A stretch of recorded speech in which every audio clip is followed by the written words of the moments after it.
ಈ ದಿವಸ ನಿಮ್ಮೆಲ್ಲರಿಗೂ ಸಹ ಈ ಒಂದು ದಿನದ ತರಗತಿಗೆ ಶುಭಾಶಯವನ್ನು ಕೋರುತ್ತಾ, ಈ ಒಂದು ತರಗತಿನ ಆರಂಭ ಮಾಡೋದಕ್ಕಿಂತ ಮೊದಲು ಒಂದು ಸಣ್ಣ ಕಥೆಯನ್ನು ಹೇಳೋಣ. ಹೌದಾ? ಅದು ಮೌಲ್ಯ ಅಂತ ನೀವು ಗುರುತು ಮಾಡೋದು. ಹೌದಾ? ಈಗ ಒಂದಾನೊಂದು ಊರು. ಆ ಊರಿನಲ್ಲಿ ಒಬ್ಬ ಬಡವ ಇದ್ದ. ಬಡವ ಅಂತಂದ್ರೆ ಯಾವ ರೀತಿ ಬಡತನಪ್ಪ ಅಂದ್ರೆ ಅವನಿಗೆ ಒಂದು ಹೊತ್ತಿನ ಊಟಕ್ಕೂ ಸಹ ಏನಾಗಿತ್ತು, ಕಷ್ಟವಾಗಿತ್ತು. ಅಂತ ಒಂದು ವಾತಾವರಣ ಯಾರಿಗಿತ್ತು, ಅದಕ್ಕೆ ಅವನು ಏನ್ ಮಾಡ್ತಾನೆ ಅಂದ್ರೆ ಉದ್ಯೋಗವನ್ನು ಅರಸಿ ಎಲ್ಲಿ ಹೋಗ್ಬೇಕು, ಪಟ್ಟಣಕ್ಕೆ ಹೋಗ್ಬೇಕು ಅಂತೇಳಿ ಅವನು ನಿರ್ಧಾರ ಮಾಡ್ತಾನೆ. ಆಯ್ತಾ? ಪಟ್ಟಣ ಅಂದ್ರೆ ಅಲ್ಲಿ ಹಲವಾರು ರೀತಿಯ ಯಾವುದೇ ರೀತಿ ಕೆಲಸ ಮಾಡ್ಬೋದು. ಹೌದಾ? ಉದ್ಯೋಗ ಸಿಗುತ್ತೆ, ಕೆಲಸ ಸಿಗುತ್ತೆ, ಕೆಲಸಕ್ಕೆ ತಕ್ಕಂತೆ ಏನ್ ಕೊಡ್ತಾರೆ, ಹಣವನ್ನ ಕೊಡ್ತಾರೆ. ಆ ಹಣದಿಂದ ತನ್ನ ಕುಟುಂಬವನ್ನ ಸಾಕ್ಬೋದು ಅಂತೇಳಿ ಚಿಂತನೆ ಮಾಡಿ ಅವನು ಪಟ್ಟಣಕ್ಕೆ ಹೋಗಿ ನಿರ್ಧಾರ ಮಾಡ್ತಾನೆ. ಹೌದಾ? ಅವನು ಹೋಗುವಂತ ಒಂದು ದಾರಿ. ಹೌದಾ? ಆ ದಾರಿಯ ಮಧ್ಯದಲ್ಲಿ ಅವನಿಗೆ ಏನಾಯ್ತಪ್ಪ ಅಂದ್ರೆ ಒಳ್ಳೆ ಬಿಸಿಲು. ಆ ಬಿಸಿಲಲ್ಲಿ ಅವನಿಗೆ ಏನಾಗ್ತದೆ, ಧಗೆ ಗೊತ್ತಾಗತ್ತಲ್ಲ, ಬಾಯಾರಿಕೆ ಆಗ್ತದೆ, ನೀರು ಕುಡಿಬೇಕು ಅನ್ಸುತ್ತೆ, ಜೊತೆಗೆ ಮಧ್ಯಾಹ್ನ ಸಮಯ ಊಟ ಮಾಡ್ಬೇಕು ಅನ್ಸುತ್ತೆ. ಹೌದಾ? ಈ ರೀತಿ ಬಾಯಾರಿಕೆ, ಹಸಿವು, ಇವೆಲ್ಲವೂ ಸುಸ್ತು, ಇವೆಲ್ಲವೂ ಸಹ ಆಗುತ್ತೆ. ಸ್ವಲ್ಪ ದೂರ ಒಂದು ಮರದ ಕೆಳಗಡೆ ಕೂತ್ಕೊಂಡ ನಾವು. ಹೌದಾ? ಆ ಮರದ ಕೆಳಗಡೆ ಕೂತ್ಕೊಂಡಂತ ಸಂದರ್ಭದಲ್ಲಿ ಅವನು ಕೂತ್ಕೊಳ್ಳುವಂತಹ ಒಂದು ಮರದ ಸ್ವಲ್ಪ ದೂರದಲ್ಲಿ ಒಬ್ಬ ಮುದುಕಿ ಒಂದು ನಾಯಿಯ ಜೊತೆ ಕೂತ್ಕೊಂಡಿದ್ದಾಳೆ. ನಾಯಿಯನ್ನು ಹಿಡ್ಕೊಂಡು ಆ ನಾಯಿ ಜೊತೆ ಕೂತ್ಕೊಂಡಿದ್ದಾಳೆ. ಆಗ ಇವ್ರಿಗೆ ಏನಾಗಿತ್ತು, ಈಗ ಏನಾಗಿತ್ತು, ಬಾಯಾರಿಕೆ ಆಗಿತ್ತು, ಹಸಿವಾಗಿತ್ತು. ಹೌದಾ? ಅದಕ್ಕೆ ಅಜ್ಜಿ ಅಂತ ಕೇಳ್ತಾನೆ, ಅಜ್ಜಿ ಒಂದು ಗುಟ್ಟು ಏನಾದ್ರು ತಿನ್ನಕ್ಕೆ ಅಥವಾ ಕುಡಿಯೋಕೆ ಗಂಜಿ ಆಗಲಿ, ನೀರಾಗಲಿ, ಅನ್ನ ಆಗಲಿ ಇದೆ ನಿನ್ನ ಹತ್ರ ಅಂತೇಳಿ ಅವನು ಕೇಳ್ತಾನೆ. ಆಗ ಆ ಅಜ್ಜಿ ಏನ್ ಮಾಡ್ತಾರಪ್ಪ ಅಂದ್ರೆ, ನೋಡಪ್ಪ ತಮ್ಮ, ನೀನು ಬಾಯಾರಿಕೆಯಿಂದ ಹಸುವಿಂದ ಬಳಲ್ತಾ ಇದೀಯಾ, ನಾನು ಕೇಳ್ತಾ ಇದೀಯಾ, ಅದಕ್ಕೆ ಏನಾಗಿದೆ ಅಂದ್ರೆ ಈ ಒಂದು ಮರ ಇದೆಯಲ್ಲ, ಈ ಮರದಿಂದ ಸ್ವಲ್ಪ ದೂರದಲ್ಲಿ ಇನ್ನೊಂದು ಮರ ಇದೆ. ಹೌದಾ? ಆ ಮರದ ಬಳಿ ಹೋಗು. ಆ ಮರದಲ್ಲಿ ಎಂತ ಮರ ಅದು, ಪ್ರತಿಯೊಬ್ಬರಿಗೂ ಸಹ ರಸವತ್ತಾದ ರುಚಿಯಂತಾದಂತಹ ಹಣ್ಣನ್ನ ಕೊಡ್ತಕ್ಕಂಥ ಮರ. ಆ ಮರದ ಬಳಿ ಹೋಗು, ನೀನು ಬೇಕಾದಷ್ಟು ಹಣ್ಣನ್ನ ಕಿತ್ಕ ತಿನ್ನು, ನಿನ್ನ ಹಸುವನ್ನ ನೀಗಿಸ್ಕೊ. ಆಯ್ತಾ? ಹಾಗಾದ್ರೆ ಒಂದು ಅಂಶ ಏನಾಯ್ತದೆ, ಹಸಿವು ಏನಾಯ್ತು, ಹಸಿವು ಹೋಯ್ತು.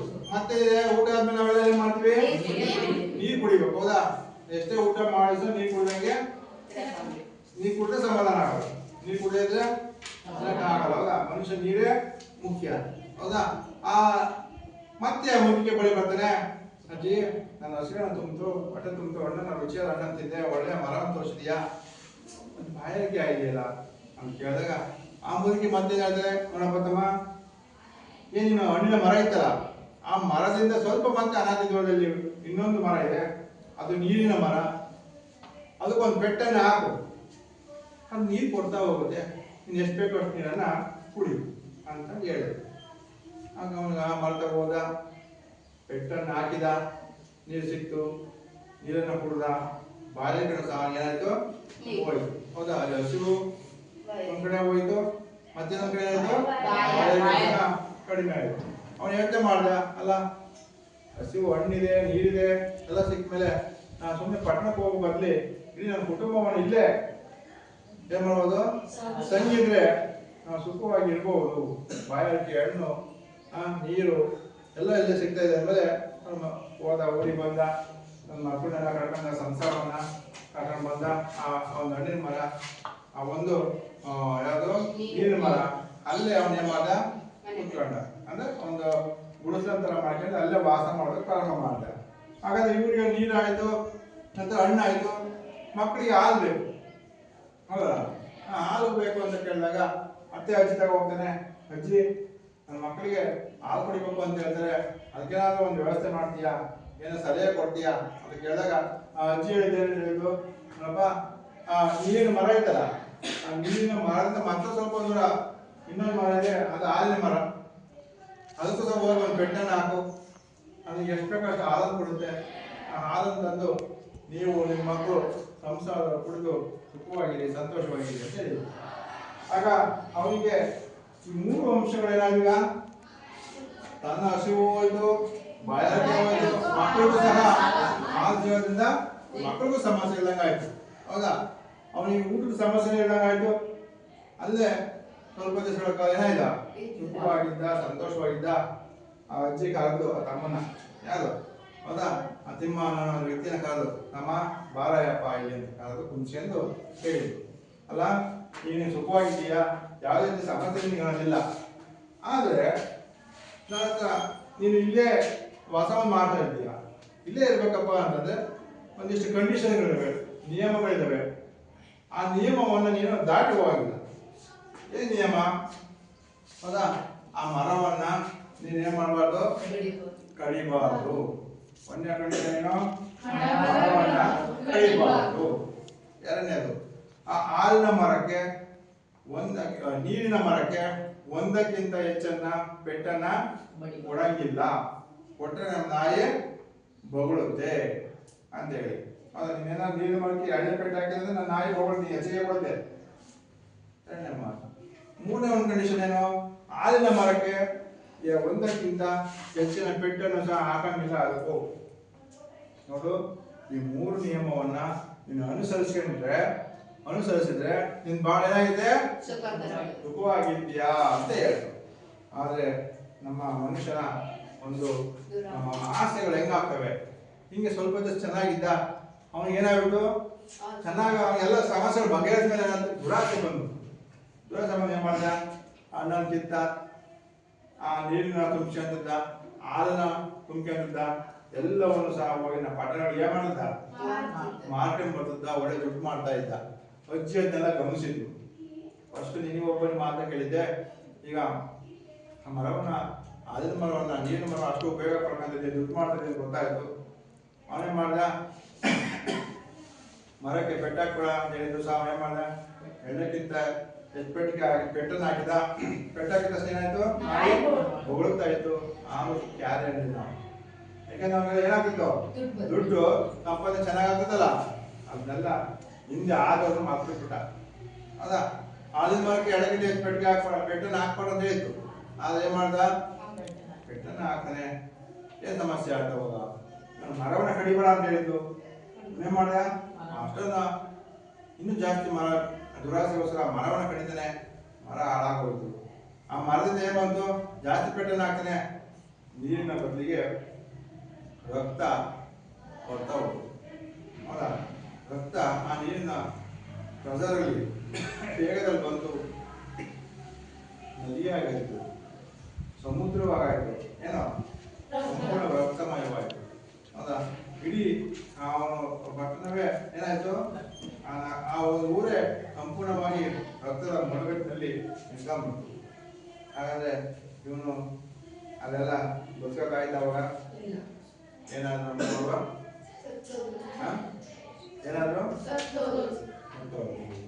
ಇದು ಕತೆ ಅಲ್ಲ. ಹಾಗಾದ್ರೆ ಈ ಕತೆ ಕೇಳಿ ನಿಮ್ಗೆ ಏನ್ ಅನಿಸ್ತು? Very good. ಅತಿಯಾದ ಆಸೆ ಕೆಟ್ಟು. ಹೌದಾ? ಇಪ್ಪ ಏನ್ ಅನ್ಸಿಲ್ಲ, ನೀನ್ ಹೇಳ್ತೀಯಪ್ಪ? ಕೊಡು. ಸರ್, ಈ ಕತೆ ಕೇಳಿದಾದ್ಮೇಲೆ ನಾವು ನಮ್ಗೆ ಎಷ್ಟು ಸಿಕ್ಕಿರುತ್ತೆ ಅಷ್ಟರಲ್ಲೇ ಇರ್ಬೇಕು. ಮತ್ತೆ ಅಲ್ಲಿ 5 ಅಂತ ಜಾಸ್ತಿ ಇದು ಮಾಡ್ಬೋದು ಸರ್, ಉಪಯೋಗಿಸಬಾರ್ದು. ನಮ್ಗೆ ಎಷ್ಟು ಬೇಕು ಅಷ್ಟರಲ್ಲಿ ಉಪಯೋಗಿಸ್ಬೇಕು. Very good. ಹಾಸಿಗೆ ಇದ್ದಷ್ಟು ಹೌದಾ? ಎಲ್ಲ ವ್ಯವಸ್ಥೆ ಮಾಡ್ಬಿಡೋದು. ಹೌದಾ? ಆ ನಿಯಮವನ್ನ ಮೀರಿ ಹೊರಗೆ ಯಾವಾಗ ಹೋಗ್ತೀವಿ, ಯಾಕೆ ನಾವು ಜೀವನವನ್ನು ನಾವು ಅದಕ್ಕೆ ಪ್ರತಿಯೊಬ್ಬರಿಗೂ ಪರಿಸರ ಏನು ಮುಖ್ಯ. ನಾವು ಪರಿಸರವನ್ನು ಏನ್ ಮಾಡಬೇಕು, ಪರಿಸರವನ್ನು ನಾವು ಕಾಪಾಡಬೇಕು. ಹೌದಾ? ನಮ್ಮ ಸುತ್ತಮುತ್ತಲಿನ ವಾತಾವರಣ ಏನ್ ಮಾಡ್ಕೋಬೇಕು, ಶುದ್ಧವಾಗಿ ಇಟ್ಕೊಳ್ಬೇಕು ಅನ್ನುವಂಥದ್ದು ಆ ಕಥೆಯಿಂದ ನಾವೆಲ್ಲರೂ ತಿಳ್ಕೊಳ್ಳುವಂತ ಒಂದು ಮೌಲ್ಯ. ಅದನ್ನ ಈ ರೀತಿಯಾಗಿ ನೀವು ಯಶಸ್ಸು ಸಿಕ್ಕಿತ್ತು, ಅವನ ಜೀವನ ಎಲ್ಲ ಸಮಸ್ಯೆ ಬಗೆಹರಿತು, ಸುಖವಾಗಿದ್ದ, ಅದೇ ಯಶಸ್ಸು. ಹೌದಾ? ಆದ್ರೆ ಅದೇ ಮಾಡ್ದ, ಅತಿಯಾಗಿ ಮಾರಾಟ ಮಾಡಿದ್ದು ದುಷ್ಪರಿಣಾಮ ಅವನಿಗೆ. ನೀವು ಅಷ್ಟೇ, ಈಗ 9ನೇ ತರಗತಿ ವಿದ್ಯಾಭ್ಯಾಸ ಮಾಡ್ತಾ ಇದ್ದೀರಿ ಅಂದ್ರೆ ನೀವು ಎಷ್ಟು ಕಷ್ಟಪಟ್ಟು ಪರಿಶ್ರಮ ಪಟ್ಟು ಏನ್ ಮಾಡ್ಬೇಕು, ಓದ್ಬೇಕು, ಶಿಕ್ಷಕರಿಗೆ ಸರಿಯಾಗಿ ಮಾತು ಕೇಳಬೇಕು, ನೋಟ್ಸ್ ಹೋಮ್ವರ್ಕ್ ಎಲ್ಲ ಕಂಪ್ಲೀಟ್ ಮಾಡ್ಬೇಕು, ಚಟುವಟಿಕೆ ಕೊಡ್ಬೇಕು. ಹೌದಾ? ಇವೆಲ್ಲವನ್ನು ಸಹ ನೀವು ಒಂದು ಪೆಟ್ಟು ಅಂತ ತಿನ್ಬೇಕು. ಹೌದಾ? ಹೇಳ್ತಾರಲ್ಲ, ಒಬ್ಬ ಮೂರ್ತಿಯನ್ನ ಒಂದು ಶಿಲೆಯನ್ನಾಗಿ, ಒಂದು ಕಲ್ಲನ್ನ, ಒಂದು ಬಂಡೆಯನ್ನ ಶಿಲೆಯನ್ನ ಮಾಡ್ಬೇಕು ಅಂದ್ರೆ ಉಳಿಪಟ್ಟು ಬೀಳ್ಬೇಕು. ಎಷ್ಟು ಉಳಿಪೆಟ್ಟು ಕೊಡ್ತೀವೋ ಅಷ್ಟು ಆ ಒಂದು ಕಲ್ಲು ಏನಾಗತ್ತೆ ಬಂಡೆಯಾಗಿಟ್ಟು ಶಿಲೆ ಆಗೋಕ್ಕೆ ಆರಂಭ ಆಗುತ್ತೆ. ಆ ರೀತಿಯಾಗಿ ನಾವು ನೀವು ಬದಲಾವಣೆ ಆಗ್ಬೇಕು ಅಂತ ನಮ್ಮ ಒಂದು ಆಶಯ. ಈ ಹಿನ್ನೆಲೆಯಲ್ಲಿ ನಾವೀಗ ನಿಮಗೆ ಈ ದಿನದ ಅವಧಿಯಲ್ಲಿ ನಾವು ಒಂದು ಪ್ರಶ್ನೆ ಪತ್ರಿಕೆಯ ಒಂದು ವಿನ್ಯಾಸವನ್ನು, ಹೌದಾ, 9ನೇ ತರಗತಿಯ ವಿದ್ಯಾರ್ಥಿಗಳಿಗೆ SA2 ಒಂದು ಪರೀಕ್ಷೆಯಲ್ಲಿ 100 ಅಂಕದ ಒಂದು ಕನ್ನಡ ಪ್ರಶ್ನೆ ಪತ್ರಿಕೆ ನಾವು ಯಾವ ರೀತಿಯ ರಚನೆ ಮಾಡ್ತೀವಿ, ಆ ಒಂದು ಪ್ರಶ್ನೆ ಪತ್ರಿಕೆನ ರಚನೆ ಮಾಡಬೇಕಾದ್ರೆ ಯಾವ್ಯಾವ ಹಂತಗಳನ್ನ ನಾವು ಅನುಸರಿಸ್ತೇವೆ, ಹೌದಾ, ಎಷ್ಟೆಷ್ಟು ಹಂತಗಳು ಯಾವ್ಯಾವುದಕ್ಕೆ ವಿಭಾಗ ಆಗಿರ್ತವೆ ಅದಾಯ್ತಾ ಅನ್ನುವಂಥ ಒಂದು ನಿಯಮವನ್ನ ನಾವು ಈ ದಿನದ ತರಗತಿ ನಿಮಗೆ ತಿಳಿಸ್ಕೊಳಕ್ಕೆ ಇಷ್ಟಪಡ್ತಾ ಇದ್ದೇನೆ. ಅದಾಯ್ತಲ್ಲ, ನಾವೆಲ್ಲರೂ ಈಗ ಪ್ರಶ್ನೆ ಪತ್ರಿಕೆ ಒಂದು ವಿನ್ಯಾಸದ ಕ್ರಮಗಳನ್ನು ನಾವು ತಿಳಿತಾ ಹೋಗೋಣ. ಹೌದಾ, ಒಂದು ಗುಣಾತ್ಮಕ ಕಲಿಕೆಯನ್ನ ನಾವು ಪಡಿಬೇಕಪ್ಪ ಅಂತಂದ್ರೆ ಯಾವ ರೀತಿಯಾದಂತಹ ಹಂತಗಳಿದಾವೆ, ಒಂದು ಒಳ್ಳೆಯ ಒಂದು ಪ್ರಶ್ನೆ ಪತ್ರಿಕೆ ಸಿದ್ಧಗೊಳ್ಳಬೇಕು ಅಂದ್ರೆ ಅದರ ಹಿಂದಿನ ಪರಿಶ್ರಮ ಎಷ್ಟಿರುತ್ತೆ, ಯಾವ್ಯಾವ ರೀತಿಯ ಅಂಕಗಳನ್ನು ಕೇಳ್ತೀವಿ, ಯಾವ್ಯಾವುದಕ್ಕೆ ಎಷ್ಟು ಅಂಕ ವಿಭಾಗ ಆಗಿರ್ತವೆ, ಹೌದಾ, ಒಂದು ಎಷ್ಟು ಪ್ರಶ್ನೆಗಳಿರ್ತವೆ ಅನ್ನುವಂಥ ಎಲ್ಲ ಒಂದು ವಿಚಾರಗಳ ಒಂದು ವಿನಿಮಯವನ್ನ ನಾವು ಈ ದಿನ ತರಗತಿಯಲ್ಲಿ ನಾವು ಮಾಡ್ಕೊಳ್ಳೋಣ. ಅದೇ ತರ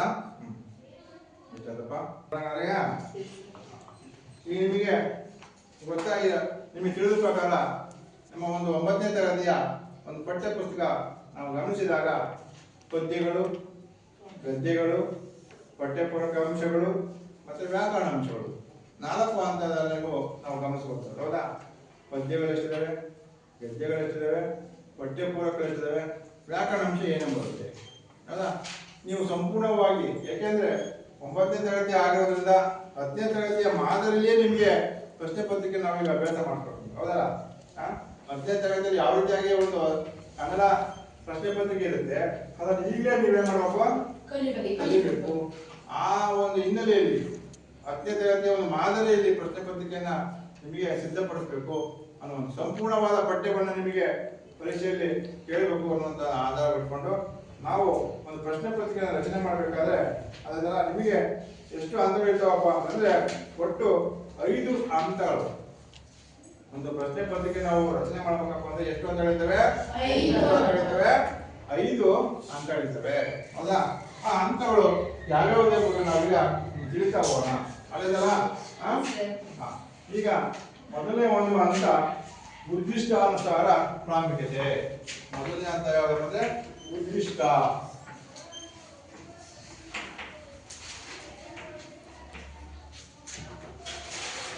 ಉದ್ದಿಷ್ಟಾನುಸಾರ ಪ್ರಾಮುಖ್ಯತೆ ಯಾವ್ಯಾವುದಕ್ಕೆ ನಾವು ಎಷ್ಟೆಷ್ಟು ಅಂಕಗಳನ್ನ ಕೊಡ್ತೇವೆ ಅನ್ನುವಂಥದ್ದನ್ನ ಗಮನಿಸೋಣ. ನೋಡಿ, ಈ ಒಂದು ಹಂತದಲ್ಲಿ ಯಾವ್ಯಾವ ಉದ್ದಿಷ್ಟಗಳನ್ನು, ಒಂದೇದು ಸ್ಮರಣೆ, ಒಂದೇದು ಯಾವುದು ಜ್ಞಾನ, ಜ್ಞಾನದ ಪ್ರಶ್ನೆಗಳು. ಎರಡನೇದು ಯಾವ್ದಪ್ಪ ಅಂದ್ರೆ ಗ್ರಹಿಕೆ. ಮೂರನೇದು ಯಾವ್ದಪ್ಪ ಅಂತಂದ್ರೆ ಅಭಿವ್ಯಕ್ತಿ.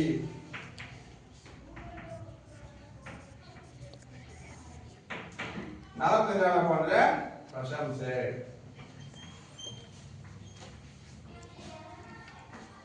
ನೋಡಿ, ಹಾಗಾದ್ರೆ ಸ್ಮರಣೆಗೆ ನಾವು ಎಷ್ಟು ಅಂಕ ಕೊಡ್ತೇವೆ, 21 ಅಂಕಗಳು.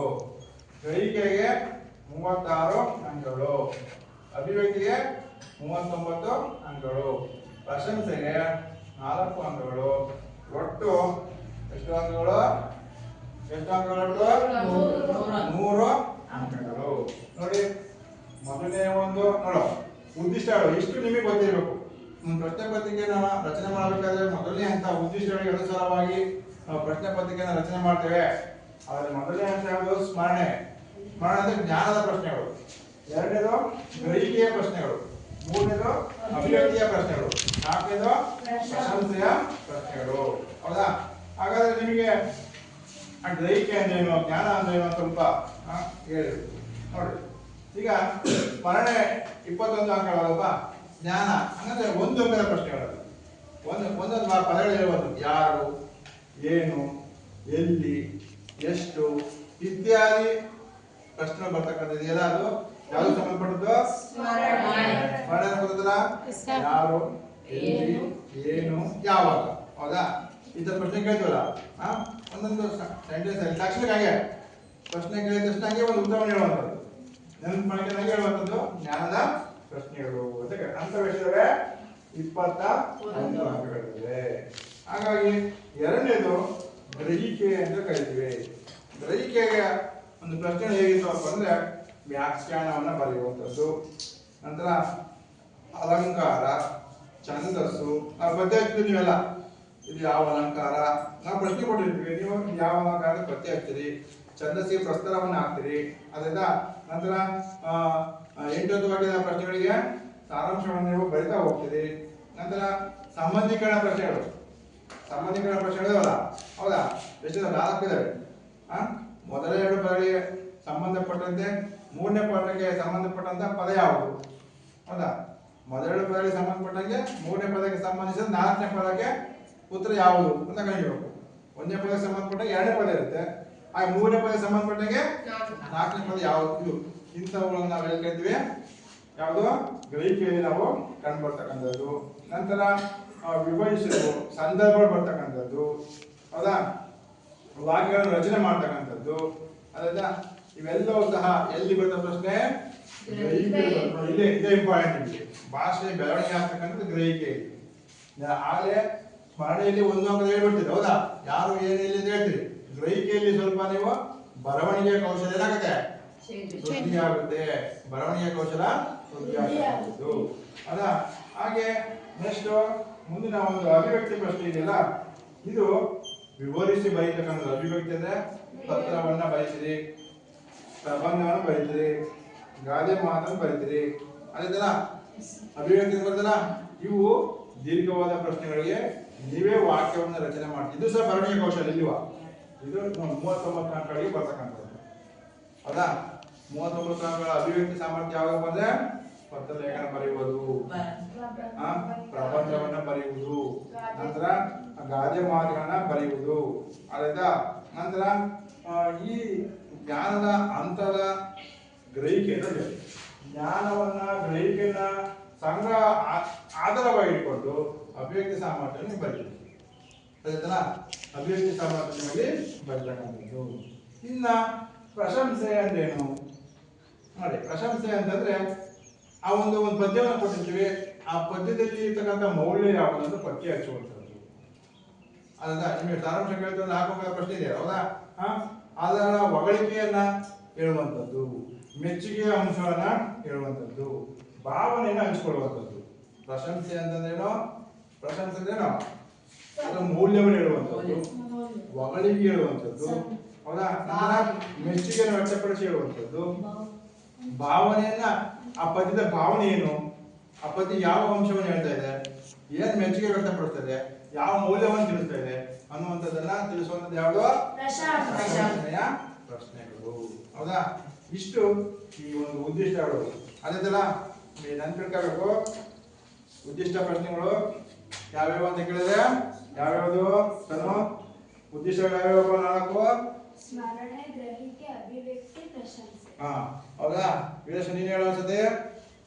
ಸ್ಮರಣೆ, ಗ್ರಹಿಕೆ, ಅಭಿವ್ಯಕ್ತಿ, ಪ್ರಶಂಸೆ ಹೌದಾ. ಕಲಾಶ ನೀನು ಹೇಳ.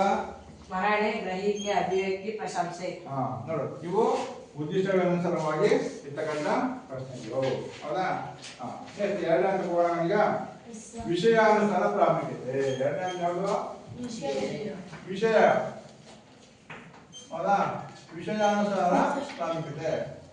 ಎರಡನೇ ಒಂದು ಹಂತ ಯಾವುದು, ವಿಷಯಾನುಸಾರ ಪ್ರಾಮುಖ್ಯತೆ. ವಿಷಯಾನುಸಾರ ಅಂದ್ರೆ ಯಾವ್ದು ನಿಮಗೆ ಯಾವ್ದು ವಿಷಯ, ಗದ್ಯ ಇದೆ ಹೌದಾ. ಎರಡನೇದು ಯಾವುದು ಪದ್ಯ. ಮೂರನೇದು ಯಾವುದು ಪಠ್ಯ ಪೂರಕ ಅಧ್ಯಯನ. ನಾಲ್ಕನೇದು ಯಾವುದು ಅಪಠಿತ ಗದ್ಯ. ನೆಕ್ಸ್ಟ್ ಐದನೇದು ಯಾವುದು ವ್ಯಾಕರಣ ಹೌದಾ. ಹಂಗಾದ್ರೆ ಪದ್ಯಕ್ಕೆ ಎಷ್ಟು ಪ್ರಶ್ನೆಗಳು ನೋಡ್ರಿ. ಪ್ರಶ್ನೆಗೆ ಎಷ್ಟು ಅಂಕಗಳು ಬಂದ್ರೆ 28 ಅಂಕಗಳು. ಗದ್ಯಕ್ಕೆ ಎಷ್ಟು ಅಂಕಗಳು 28 ಅಂಕ. ಪದ್ಯಕ್ಕೆ ಎಷ್ಟು ಅಂಕ 30 ಅಂಕಗಳು. ಪಠ್ಯಪೂರಕ ಎಷ್ಟು ಅಂಕ 9. ಅಪಠಿತ ಗದ್ಯಕ್ಕೆ 4. ವ್ಯಾಕರಣಕ್ಕೆ 29 ಅಂಕಗಳು. ಒಟ್ಟು 100 ಅಂಕಗಳು ಬರ್ತಕ್ಕಂಥದ್ದು. ಹಾಗಾದ್ರೆ ಪದ್ಯದಲ್ಲಿ ಎಷ್ಟು ಪ್ರಶ್ನೆ ಕೇಳ್ತಾನೆ? 13, ಗದ್ಯದಲ್ಲಿ 13 ಪ್ರಶ್ನೆ, ಪದ್ಯದಲ್ಲಿ 11 ಪ್ರಶ್ನೆ, ಅಪಠಿತ ಗದ್ಯದಲ್ಲಿ 5 ಪ್ರಶ್ನೆ, ಅನಂತರ ಅಪಠಿತ ಗದ್ಯದಲ್ಲಿ 1, ನಂತರ ವ್ಯಾಕರಣಾಂಶದಲ್ಲಿ 15 ಪ್ರಶ್ನೆ, ಒಟ್ಟು 45 ಪ್ರಶ್ನೆಗಳು. ನೋಡಿ, ಕಾಣ್ತಿದೆಯಾ? ನೋಡಿ, ನಿಮ್ಮ ಒಂದು 2ನೇ ಹಂತ ವಿಷಯಾನುಸಾರ ಪ್ರಾಮುಖ್ಯತೆಯನ್ನ ನಾವು ಇಟ್ಕೊಂಡು ಪ್ರಶ್ನೆ ಪತ್ರಿಕೆನ ಸಿದ್ಧಪಡ್ತೇವೆ. ಯಾವ ವಿಷಯಗಳ ಅಂಶ ಅಂತಂದ್ರೆ ಹೇಳೋ ನೀನು, ಯಾವ ವಿಷಯಗಳು ನಿಮಗೆ? ಗದ್ಯ, ಪದ್ಯ, ಪಠ್ಯಪೂರ್ವಕ, ಹಾ. ಅಪರಿತ ಗದ್ಯ, ಅಪಠಿತ ಗದ್ಯ, ಅಪಠಿತ ಗದ್ಯ, ಅಪಠಿತ ಗದ್ಯ, ಅಪರಿತ ಗದ್ಯ, ವ್ಯಾಕರಣಾಂಶ. ವ್ಯಾಕರಣಾಂಶಗಳು. ಹೌದಾ? ಕುತ್ಕ. ಹೌದಾ? ನೀನು ಶರತ್ ಹೇಳು. ಗದ್ಯಕ್ಕೆ ಎಷ್ಟು ಅಂಕ? ಗದ್ಯಕ್ಕೆ 28 ಅಂಕ. ಪದ್ಯಕ್ಕೆ 30 ಅಂಕ. ಪಠ್ಯಪೂರ್ವಕ ಗದ್ಯಕ್ಕೆ 9 ಅಂಕ. ಹೌದಾ? ವ್ಯಾಕರಣಕ್ಕೆ 29 ಅಂಕ. ನಂತರ ಅಪಠಿತ ಗದ್ಯಕ್ಕೆ 4 ಅಂಕ. ಒಟ್ಟು ಎಷ್ಟು ಅಂಕಗಳು? 100 ಅಂಕ. 100 ಅಂಕ. ಕುತ್ಕ. ಹೌದಾ? ರಾಶಿ ನೀನು ಹೇಳು. ಗದ್ಯಕ್ಕೆ ಎಷ್ಟು ಪ್ರಶ್ನೆ ಬರ್ತವೆ? 13 ಪ್ರಶ್ನೆ ಬರ್ತವೆ. ಕುತ್ಕ. ಚೈತ್ರ, ಪದ್ಯಕ್ಕೆ ಎಷ್ಟು ಪ್ರಶ್ನೆ ಬರ್ತವೆ? 11 ಪ್ರಶ್ನೆಗಳು ಬರ್ತಕ್ಕಂಥದ್ದು. ಹೌದಾ? ಲೋಹಿತ, ಆ ಪಠ್ಯಪೂರ್ವಕ ಗದ್ಯಕ್ಕೆ ಎಷ್ಟು ಪ್ರಶ್ನೆ ಬರ್ತವೆ? 5 ಪ್ರಶ್ನೆಗಳು ಬರುವುದು. ಗಗನ, ಅಪಠಿತ ಗದ್ಯಕ್ಕೆ ಎಷ್ಟು ಪ್ರಶ್ನೆ? 1 ಪ್ರಶ್ನೆ. ಹೌದಾ? ರಾಘವೇಂದ್ರ, ವ್ಯಾಕರಣಕ್ಕೆ ಎಷ್ಟು ಪ್ರಶ್ನೆ ಬರ್ತವೆ? 15 ಪ್ರಶ್ನೆಗಳು ಬರ್ತವೆ. ಒಟ್ಟು ಎಷ್ಟು ಪ್ರಶ್ನೆಗಳಾದ್ರೆ? 45 ಒಂದು ಪ್ರಶ್ನೆ ಪತ್ರಿಕೆ ಎಷ್ಟಿರ್ತವೆ? 100 ಅಂಕದ ಒಂದು ಪ್ರಶ್ನೆ ಪತ್ರಿಕೆಯಲ್ಲಿ ಎಷ್ಟು ಪ್ರಶ್ನೆಗಳು ಬರ್ತವೆ? 45 ಪ್ರಶ್ನೆಗಳು ಬರ್ತವೆ. ಅಂಕಗಳೆಷ್ಟು? 100 ಅಂಕಗಳು. ಹೌದಾ? ಎಷ್ಟು ಗಂಟೆಯಲ್ಲಿ ಬರೀತೀರಿ ನೀವು? 3 ಗಂಟೆ. ಹೌದಾ? 15 ನಿಮಿಷ ಓದಕ್ಕೆ ಅವಕಾಶ ಇದೆ. ಇನ್ನು ಬರೆಯುವುದಕ್ಕೆ 3 ಗಂಟೆ ಅವಕಾಶ ಇರ್ತಕ್ಕಂಥದ್ದು. ಅರ್ಥ ಆಯ್ತಲ್ಲ? ಇದು 2ನೇ ಹಂತ. ನೋಡಿ, ಹಾಗಾದ್ರೆ ಗದ್ಯದಲ್ಲಿ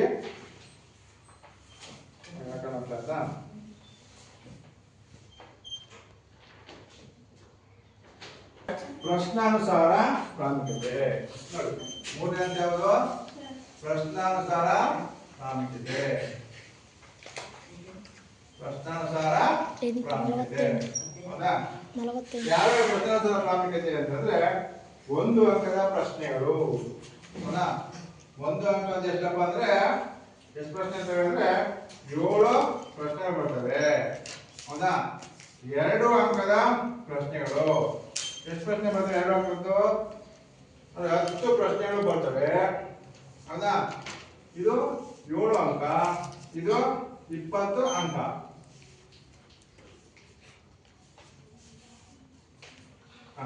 ನೋಡಿ, ಇನ್ನು 3 ಅಂಕದ ಪ್ರಶ್ನೆಗಳು ಎಷ್ಟು ಬರ್ತಾವಪ್ಪ ಅಂದ್ರೆ 11 ಪ್ರಶ್ನೆ ಬರ್ತವೆ, 33 ಅಂಕ. 4 ಅಂಕದ ಪ್ರಶ್ನೆಗಳು 20 ಅಂಕ. ಪ್ರಶ್ನೆಗಳು ಎಷ್ಟಪ್ಪ ಅಂದ್ರೆ 5. ಇನ್ನ 5ನೇ ಪ್ರಶ್ನೆ 5 ಅಂಕದ ಪ್ರಶ್ನೆಗಳು ಎಷ್ಟಿರ್ತಾವಪ್ಪ ಅಂದ್ರೆ 10 ಅಂಕಗಳು. ಪ್ರಶ್ನೆಗಳು 2. ಹೌದಾ? ಒಟ್ಟು 45 ಪ್ರಶ್ನೆಗಳು, 45 ಪ್ರಶ್ನೆಗಳು, 100 ಅಂಕಗಳು. ಆಯ್ತಾ? ನೋಡಿ,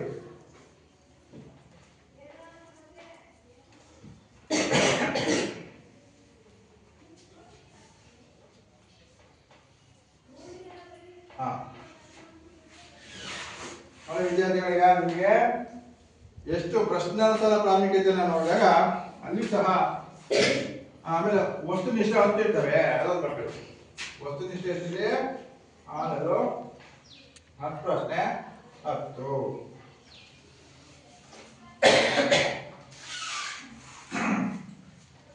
ನೋಡಿ, ಈಗ ಪ್ರಶ್ನೆ ಪತ್ರಿಕೆ ಹೆಂಗೆ ರಚನೆ ಆಗಿರ್ತವೆ? 6 ಪ್ರಮುಖ ಅಂತ ಕಂಡುಬರ್ತವೆ. ಯಾವ್ಯಾವ 6 ಅನ್ನೋದು ನೋಡಿದ್ರೆ ಫಸ್ಟಿಗೆ 10 ವಸ್ತುನಿಷ್ಠ ಪ್ರಶ್ನೆಗಳು. ವಸ್ತುನಿಷ್ಠ ಪ್ರಶ್ನೆಗಳು. ಹೌದಾ? ನಂತರ ಎರಡನೇದು 10 ಒಟ್ಟು ಇಂಥ ಪ್ರಶ್ನೆಗಳಲ್ಲಿ 6 ವ್ಯಾಕರಣ ಸಂಬಂಧಪಟ್ಟದ್ದು, ಇನ್ನು 4 ಪ್ರಶ್ನೆ ಸಂಬಂಧೀಕರಣ ಪ್ರಶ್ನೆಗೆ ಸಂಬಂಧಪಟ್ಟದ್ದು. ಅಲ್ಲದ ಅವು ಒಟ್ಟು 10 ಪ್ರಶ್ನೆ ಸಹ ವ್ಯಾಕರಣಕ್ಕೆ ಸಂಬಂಧ ಪಡೋದಾಗಿರುತ್ತೆ. ಎರಡನೇ ಅಂತ ಯಾವುದು? 1 ಅಂಕದ್ದು 7 ಪ್ರಶ್ನೆಗಳಿರ್ತವೆ, ಅಂಕಗಳಷ್ಟು 7. ಆಯ್ತಾ? ಇನ್ನು ಎರಡನೇದು 2 ಅಂಕದ ಪ್ರಶ್ನೆಗಳು 10 ಪ್ರಶ್ನೆಗಳು ಬರ್ತವೆ, ಅಂಕಗಳಷ್ಟು 20. ಮೂರನೇದು 3-4 ವಾಕ್ಯದಲ್ಲಿ ಉತ್ತರಿಸಿರಿ, 11 ಪ್ರಶ್ನೆಗಳು ಬರ್ತವೆ, 33 ಅಂಕಗಳು. ನಾಲ್ಕನೇದು 5 ಅಂಕದ ಪ್ರಶ್ನೆಗಳು, ಹೌದಾ? 5 ಅಂಕದ ಪ್ರಶ್ನೆಗಳು ಎಷ್ಟಿದ್ದಾವೆ? 4 ಅಂಕದ ಪ್ರಶ್ನೆಗಳು ಎಷ್ಟಿದ್ದಾವೆ ಅಂದ್ರೆ 5 ಬರ್ತವೆ, 20 ಅಂಕಗಳು. ಇನ್ನು 5 ಅಂಕದ ಪ್ರಶ್ನೆಗಳು ಎಷ್ಟಿದ್ದಾವೆ? 2 ಇದ್ದಾವೆ, 10 ಅಂಕಗಳು. ಆಯ್ತಾ? ಇಷ್ಟು ಒಂದು ಪ್ರಶ್ನೆ ಪತ್ರಿಕೆ ನಾವು ನೋಡಬಹುದು. 1 ಅಂಕ, 2 ಅಂಕ, 3 ಅಂಕ, 4 ಅಂಕ, 5 ಅಂಕ, ವಸ್ತುನಿಷ್ಠ ಪ್ರಶ್ನೆಗಳು. ಆಯ್ತಾ? ಇಷ್ಟು ಒಂದು ಮೂರನೇ ಒಂದು ಪ್ರಶ್ನಾನುಸಾರ ಪ್ರಾಮುಖ್ಯತೆ ನಾವು ಗಮನಿಸುವಂಥದ್ದು. ಆಯ್ತಾ? ಅದೇ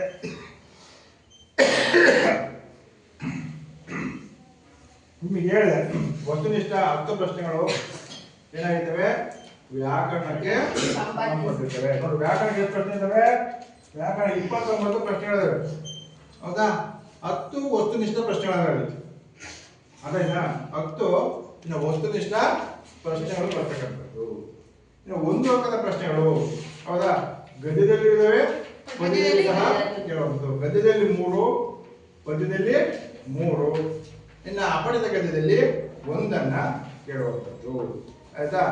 ಇನ್ನು ನೆಕ್ಸ್ಟ್ ನಿಮಗೆ 2 ಅಂಕದ ಪ್ರಶ್ನೆಗಳು, ಹೌದಾ? ಒಟ್ಟು 2 ಅಂಕದ ಪ್ರಶ್ನೆಗಳು ನಿಮಗೆ ಎಷ್ಟು ಪ್ರಶ್ನೆ ಇದಾವೆ? 10 ಪ್ರಶ್ನೆಗಳು 2 ಅಂಕದ ಪ್ರಶ್ನೆಗಳು ಇರ್ತಕ್ಕಂಥದ್ದು. ಆದ್ರಿಂದ ಗದ್ಯದಲ್ಲಿ 4 ಪ್ರಶ್ನೆ ಕೇಳ್ತಾನೆ, ಪದ್ಯದಲ್ಲಿ 2 ಪ್ರಶ್ನೆ ಕೇಳ್ತಾನೆ, ಅಪಠಿತ ಗದ್ಯದಲ್ಲಿ ಎಷ್ಟು ಕೇಳ್ತಾನೆ? 4 ಪ್ರಶ್ನೆ ಕೇಳ್ತಾನೆ. ಗದ್ಯಕ್ಕೆ 4, ಪದ್ಯಕ್ಕೆ 2, ಅಪಠಿತ ಗದ್ಯದಲ್ಲಿ 4. ಹೌದಾ? ಇನ್ನು 5 ಅಂಕದಲ್ಲಿ ಉತ್ತರಿಸುವಂತಹ ಪ್ರಶ್ನೆಗಳು ಎಷ್ಟಿದಾವೆ? 11 ಪ್ರಶ್ನೆಗಳಿದಾವೆ, 3 ಅಂಕದವು. ಹೌದಾ? ಸಂದರ್ಭಗಳೆಷ್ಟು? 6 ಸಂದರ್ಭ ಕೇಳ್ತಾರೆ, 6 3 18. ಹೌದಾ? ನಂತರ ಒಂದು ಗಾದೆ ಮಾತು, ಛಂದಸ್ಸು, ಅಲಂಕಾರ, ಕವಿಕಾವ್ಯ ಪರಿಚಯ, 2 ಕವಿಕಾವ್ಯ ಪರಿಚಯ. ಆಯ್ತಾ?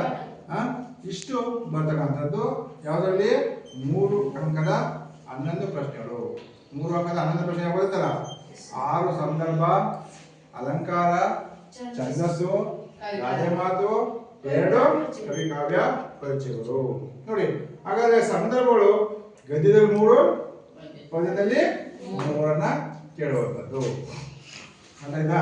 ಇನ್ನ 4 ಅಂಕದ ಪ್ರಶ್ನೆಗಳು ನಿಮಗೆ ಗೊತ್ತು. 4 ಅಂಕದ ಪ್ರಶ್ನೆಗಳು ಯಾವ್ಯಾವುದು? ಕವಿಕಾವ್ಯ ಪರಿಚಯ ಯಾವುದು? 8 ವಾಕ್ಯದ ಪ್ರಶ್ನೆ ಉತ್ತರಿಸಿರಿ, ಗದ್ಯದಲ್ಲಿ 1, ಪದ್ಯದಲ್ಲಿ 1. ಹೌದಾ? ನಂತರ ಕಂಠಪಾಠ ಪದ್ಯ, ಇನ್ನೊಂದು ಅಪಠಿತ ಗದ್ಯ. ನೋಡು, ಕಂಠಪಾಠ ಪದ್ಯ, ಅಪಠಿತ ಗದ್ಯ, ಸಾರಾಂಶ ಬರೀ. ನೋಡು, ಪ್ರಶಂಸೆ ಪ್ರಶ್ನೆ ಬಂದಲ್ಲ, ಅದು ಸಾರಾಂಶವನ್ನು ಬರೆಯುವಂತ, ಮೌಲ್ಯವನ್ನು ಆಧರಿಸಿ ಸಾರಾಂಶ ಬರೆಯಲಿಲ್ಲ, ಅದು ಒಂದು ಪ್ರಶ್ನೆ. ಒಟ್ಟು 5 ಪ್ರಶ್ನೆಗಳು ನಿಮಗೆ ಬರ್ತಕ್ಕಂಥದ್ದು. ಇನ್ನ 5 ಅಂಕದ ಪ್ರಶ್ನೆ ಯಾವುದು? ಒಂದು ಪತ್ರಲೇಖನ, ಮತ್ತೊಂದು ಪ್ರಬಂಧ. 5 ಅಂಕದ ಪ್ರಶ್ನೆ ಯಾವುದು? ಒಂದು ಪತ್ರಲೇಖನ, ಇನ್ನೊಂದು ಪ್ರಬಂಧ. ಹೌದಾ? ಇಷ್ಟು ಆ ಒಂದು ಪ್ರಶ್ನಾನುಸಾರ ಪ್ರಾಮುಖ್ಯತೆ ನಮಗೆ ಗಮನಿಸಿರ್ತಕ್ಕಂಥದ್ದು. ಹಾಗಾದ್ರೆ ಇನ್ನ 4ನೇ ಹಂತ. 4ನೇ ಹಂತ ಯಾವುದು ನೋಡಿ? 4ನೇ ಹಂತ ಅಂದ್ರೆ ಕಠಿಣತೆಯ ಮಟ್ಟ. ಎಷ್ಟು ಪರ್ಸೆಂಟ್ ಕಠಿಣತೆ ಇರುತ್ತೆ? 4ನೇ ಹಂತ ಯಾವುದು? ಕಠಿಣತೆ. ಹೌದಾ? ಎಷ್ಟು ಪರ್ಸೆಂಟ್ ಅಲ್ಲಿ ಕಠಿಣತೆಯನ್ನ ಇರ್ತಕ್ಕಂಥದ್ದು ನೋಡು. ಸುಲಭ ಎಷ್ಟು ಪರ್ಸೆಂಟ್ ಇರ್ತಪ್ಪ ಅಂದ್ರೆ ಎಲ್ಲ ಸಹ ಪಾಸ್ ಆಗ್ಬೋದು. ಎಷ್ಟು ಪರ್ಸೆಂಟ್? 30% ಇರುತ್ತೆ. ಇನ್ನ ಸಾಧಾರಣ ನೋಡಿ 50% ಇರುತ್ತೆ. ಇನ್ನ ಕಠಿಣ, ಹೌದಾ, 20% ಇರುತ್ತೆ. ಒಟ್ಟು 100%. ನೋಡಲಿ, ಸುಲಭ ಎಷ್ಟು ಪರ್ಸೆಂಟ್ ಇರುತ್ತೆ? 30% ಇರುತ್ತೆ. ಸಾಧಾರಣ 50%. ಅಲ್ಲಿಗೆ 80% ನೀವೆಲ್ಲರೂ ಏನ್ ಮಾಡ್ಬೋದು ಅಂಕಗಳನ್ನ ತಗೋಬಹುದು. ಇನ್ನು 20% ಸ್ವಲ್ಪ ಕಠಿಣ ಇರುತ್ತೆ. ಅಂದ್ರೆ ಎಲ್ಲ ಪಠ್ಯ ಪುಸ್ತಕವನ್ನ, ಶಿಕ್ಷಕರು ಹೇಳಿದಂತ ಮಾರ್ಗದರ್ಶನವನ್ನ, ನೋಟ್ಸ್ ಅನ್ನ, ಹೋಮ್ವರ್ಕ್ ಎಲ್ಲವನ್ನೂ ಸಹ ಕಂಪ್ಲೀಟ್ ಇರ್ಬೇಕು. ಹೌದಾ? ಪಠ್ಯ ಪುಸ್ತಕವನ್ನ ಸರಿಯಾಗಿ ಓದಿರ್ಬೇಕು. ಪಠ್ಯದ ಮಟ್ಟ ನೀವು 20% ತಗೋಬೇಕಪ್ಪ ಅಂದ್ರೆ ಸಂಪೂರ್ಣವಾಗಿ ಅರ್ಥೈಸ್ಕೊಂಡಿರ್ಬೇಕು. ಆಯ್ತಾ? ಆ ರೀತಿಯಾಗಿ ನೀವು ಬರಿತಾ ಹೋಗ್ಬೇಕು. ಒಟ್ಟು 100 ಅಂಕದ ಒಂದು ಪ್ರಶ್ನೆ ಪತ್ರಿಕೆಯಲ್ಲಿ 30% ಏನಾಗಿರುತ್ತೆ ಸುಲಭ ಇರುತ್ತೆ, 50% ಸಾಧಾರಣವಾಗಿರುತ್ತೆ, ಇನ್ನ 20% ಏನಾಗುತ್ತೆ ಕಠಿಣವಾಗಿರುತ್ತೆ. ಹೌದಾ? ಇನ್ನ ಕೊನೆ 5ನೇ ಹಂತ ಪ್ರಶ್ನೆಗಳ ಸ್ವರೂಪ ಮತ್ತೆ ಅಂಕವನ್ನ ವಿತರಣೆ ಮಾಡಿರ್ತಕ್ಕಂಥದ್ದು. ಪ್ರಶ್ನೆಗಳ ಸ್ವರೂಪ ಮತ್ತೆ ಅಂಕಗಳ ವಿತರಣೆ. ಹೌದಾ? ಇಲ್ಲಿ ನಾನು ನಿಮ್ಗೆ ಹೇಳಿದಂಗೆ ನೋಡಿ, ಭೂವಾಕ್ಯ ಪ್ರಶ್ನೆಗಳು ಎಷ್ಟಿದಾವೆ? 1 ಅಂಕದ 6 ಪ್ರಶ್ನೆ ಇರ್ತವೆ. ಪ್ರಶ್ನೆಯ ಸ್ವರೂಪ ಹೆಂಗಿರ್ತವೆ? ಪ್ರಶ್ನೆ ಸ್ವರೂಪ 1 ಅಂಕದ ಪ್ರಶ್ನೆ ಎಷ್ಟಿರ್ತವೆ? ಅಲ್ಲ, ಭೂವಾಕ್ಯ ಪ್ರಶ್ನೆ ಎಷ್ಟಿರ್ತವೆ? 6 ಇರ್ತವೆ. ಸಂಬಂಧಿಕರ ಪ್ರಶ್ನೆ ಎಷ್ಟಿರ್ತವೆ? 4. ಹೌದಾ? 6 4 10. ಸುಲಭ ಅದು. ಹೌದಾ? ಇನ್ನ ಒಂದು ವಾಕ್ಯದಲ್ಲಿ ಉತ್ತರಿಸುವ ಎಷ್ಟಿದಾವೆ? 7 ಪ್ರಶ್ನೆಗಳು. ಒಂದು ವಾಕ್ಯ ಉತ್ತರಿಸುವ ಎಷ್ಟು? 7 ಪ್ರಶ್ನೆಗಳು. ಅಲ್ಲಿಗೆ 17 ಪ್ರಶ್ನೆಗಳು. ಹೌದಾ? ನೀವು ಏನ್ ಮಾಡ್ಬೋದು? ಸುಲಭವಾಗಿ ಬರೀಬಹುದು. ಜ್ಞಾನ ಮತ್ತೆ ಗ್ರಹಿಕೆ ಬಂದ್ಬಿಡ್ತಾವೆ. ಹೌದಾ? ಸಂಬಂಧಿಕರ ಪ್ರಶ್ನೆಗಳು ಗ್ರಹಿಕೆ ಬರುತ್ತೆ. ಆದ್ರಿಂದ ಒಂದು ವಾಕ್ಯದ ಉತ್ತರಿಸಿದ್ರೆ ಅವು ಜ್ಞಾನಕ್ಕೆ ಬರ್ತಕ್ಕಂಥದ್ದು. ನೀವು ಸುಲಭವಾಗಿ 17 ಅಂಕ ಬಂದವು. ಆಯ್ತಲ್ಲ? ಇನ್ನ 3-4 ವಾಕ್ಯದ ಉತ್ತರಿಸಿರಿ. 3-4 ವಾಕ್ಯ ಅಂದ್ರೆ ಯಾವುದು? 2 ಅಂಕದ ಪ್ರಶ್ನೆಗಳು. 10 ಪ್ರಶ್ನೆ ಅಂತ ಹೇಳಿದೆನಪ್ಪ. 10 ಪ್ರಶ್ನೆಗಳು ಎಷ್ಟು ಅಂಕ? 2 ಅಂಕ. 10 20 ಅಂಕಗಳು ಬರ್ತಕ್ಕಂಥದ್ದು. ಹೌದಾ? ಗದ್ಯದಲ್ಲಿ ಪದ್ಯದಲ್ಲಿ ಪಠ್ಯಪೂರಕ. ಆಯ್ತಾ? 10 ಬರ್ತಕ್ಕಂಥ 4 ಗದ್ಯದಲ್ಲಿ ಬರ್ತವೆ, 2 ಪದ್ಯದಲ್ಲಿ ಬರ್ತವೆ, ಇನ್ನು 4 ಅಪಠಿತ ಗದ್ಯದಲ್ಲಿ ಬರ್ತಕ್ಕಂಥದ್ದು. ಆಯ್ತಾ? ಇನ್ನ 5-6 ವಾಕ್ಯ 3 ಅಂಕದ ಪ್ರಶ್ನೆಗಳು. ಹೌದು, ಹೇಳಿದ 3 ಅಂಕದ ಪ್ರಶ್ನೆ 11. ಸಂದರ್ಭ ಆಗಿರ್ಬೋದು, ಕವಿಕಾವ್ಯ ಪರಿಚಯಗಳಾಗಿರ್ಬೋದು, ಛಂದಸ್ಸು ಆಗಿರ್ಬೋದು, ಅಲಂಕಾರ ಆಗಿರ್ಬೋದು, ಗಾದೆ ಮಾತಾಗಿ ಇವೆಲ್ಲವೂ ಸಹ 3 ಅಂಕದ 11 ಪ್ರಶ್ನೆಗಳು. ಇನ್ನ 4 ಅಂಕದ ಪ್ರಶ್ನೆಗಳು ಹೇಳಿದ್ರೆ ನಿಮ್ಗೆ ಆಗಲಿಲ್ಲ ನಾನು. ಹೌದಾ? 8-10 ವಾಕ್ಯದ ಪ್ರಶ್ನೆಗಳು, ಕಂಠಪಾಠ ಪದ್ಯ, ಅಪಠಿತ ಗದ್ಯ, ಸಾರಾಂಶವನ್ನ ಬರೀತಕ್ಕಂಥದ್ದು. ಹಾಗಾದ್ರೆ 5 ಅಂಕದ ಪ್ರಶ್ನೆಗಳು ಯಾವುದು? ಪತ್ರಲೇಖನ ಮತ್ತೆ ಪ್ರಬಂಧ. ಇವು ಎಷ್ಟು ಅಂಕದ ಪ್ರಶ್ನೆಗಳು? 5 ಅಂಕದ. ಒಟ್ಟು ಪ್ರಶ್ನೆಗಳು ಎಷ್ಟಾಗಲಿ ಮೇಲೆ 45. ಒಟ್ಟು ಪ್ರಶ್ನೆಗಳು 100 ಅಂಕಗಳು. ಅರ್ಥ ಆಯ್ತಾ? ಇಷ್ಟು ಈ 5 ಹಂತಗಳನ್ನ ಇಟ್ಕೊಂಡು ಒಂದು 100 ಅಂಕದ ಒಂದು ಪ್ರಶ್ನೆ ಪತ್ರಿಕೆಯನ್ನು ನಾವು ಏನ್ ಮಾಡ್ತಾ ಇದೀವಿ ನಿಮಗೆ ಸಿದ್ಧಪಡಿಸ್ತಕ್ಕಂಥದ್ದು. ನೀವು ಆ 100 ಅಂಕದ ಒಂದು ಪ್ರಶ್ನೆ ಪತ್ರಿಕೆ ಯಾವ ರೀತಿ ಆಗಿದೆ ಅನ್ನೋದು ನೀವೆಲ್ಲ ಈಗ ಅರ್ಥೈಸ್ಕೊಂಡಿರಿ ಅಂತ ಅನ್ಸುತ್ತೆ ನನಗೆ. ಅರ್ಥ ಆಯ್ತು ಈಗ? ಹೇಳ್ತಾ ಈಗ 5 ಅಂಕದ ಪ್ರಶ್ನೆ ಯಾವಪ್ಪ?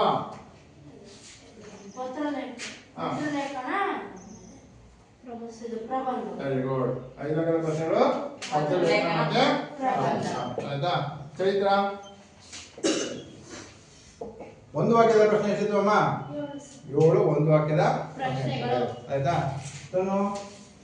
ಈಗ 3 ಅಂಕದ ಪ್ರಶ್ನೆಗಳು ಯಾವ್ಯಾವ ಬರ್ತವಮ್ಮ? 11 ಪ್ರಶ್ನೆ. ಹೌದಾ? 11 ಪ್ರಶ್ನೆ. ಹೌದಾ? ಯಾವ್ಯಾವ ಆಗತ್ತಾ? ಛಂದಸ್ಸು, ಅಲಂಕಾರ, ಗಾದೆ ಮತ್ತು ಮತ್ತೆ ಸಂದರ್ಭಗಳೆಷ್ಟು? 6. ಒಟ್ಟು 11 ಪ್ರಶ್ನೆಗಳು. ಓಕೆ. ಈಗ ನೆಕ್ಸ್ಟ್ 4 ಅಂಕದ ಪ್ರಶ್ನೆ ಇದಾವಲ್ಲ, ಯಾವ್ದು 4 ಅಂಕದ ಪ್ರಶ್ನೆಗಳು? 4 ಅಂಕದ ಪ್ರಶ್ನೆಗಳು ಯಾವು? 5 ಪ್ರಶ್ನೆ ಇದಾವೆ. 4 ಅಂಕಗಳು ಯಾವ 5 ಪ್ರಶ್ನೆಗಳು?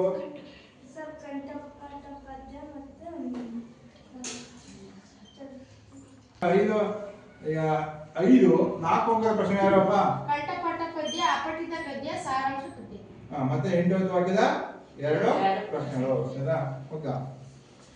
ಇಷ್ಟು ಒಂದು. ಆಮೇಲೆ ಇನ್ನು ಪ್ರಶಂಸೆಯ ಪ್ರಶ್ನೆ. ಹೌದಾ? ವೀರೇಶ, ಪ್ರಶಂಸೆಯ ಪ್ರಶ್ನೆ ಅಂದ್ರೆ ಯಾವುದು?